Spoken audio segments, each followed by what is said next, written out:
So, Johnny, what does it take for a role to appeal to you? Does it have to be a dark, strange guy? That doesn't hurt. Yeah, it doesn't hurt.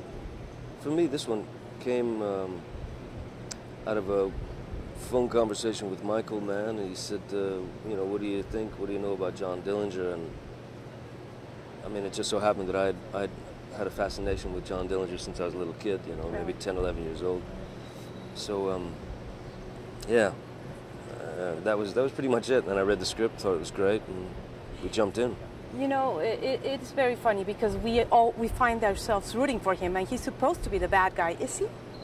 I don't think so, not completely. Dillinger, I mean, he was a criminal, there's no question about that. He was very good at what he did, there's no question about that. But, you know, at the time, 1933, who was the real enemy? I mean, the banks, the government.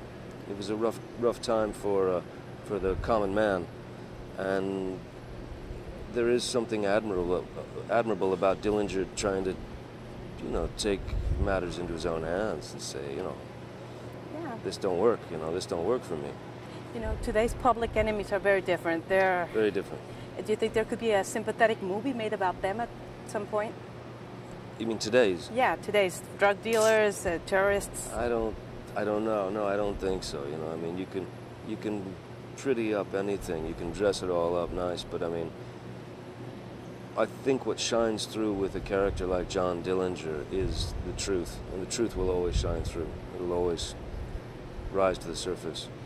Johnny, I've heard you say you liked Mexico after Once Upon a Time in Mexico. And, I adored it, yeah. Will we ever see you there again? We really wanted to see you. Oh yeah, no, I spent about a month there last year, just kind of wandering through some of those places I went to before, like San Miguel de Allende and Guanajuato, and yeah, I adore it. I adore Mexico. So we'll see you there? Oh, for sure.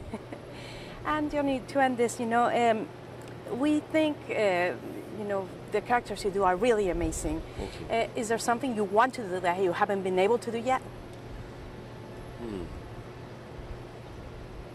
Not so far, you know. I feel like I've covered all the areas I'd like to cover.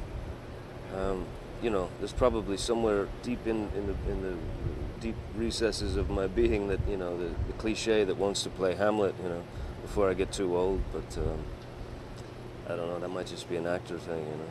Thank you very much. It's terrific to meet you. Thank you. Thank you so much, Tom. Thank you. Pleasure.